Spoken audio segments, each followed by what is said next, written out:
Meaning of Devanagari. Devanagari. Devanagari. Devanagari. Devanagari.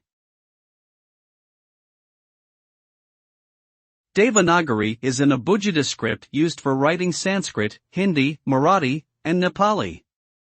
It is one of the most widely used writing systems in India and is believed to have originated from the Brahmi script. The name Devanagari comes from the combination of two words, Deva meaning deity or divine and Nagari meaning city or script. Together, Devanagari means the script of the city of the gods or divine script. Its distinctive features include horizontal lines that represent vowels and the use of diacritic marks to denote consonants.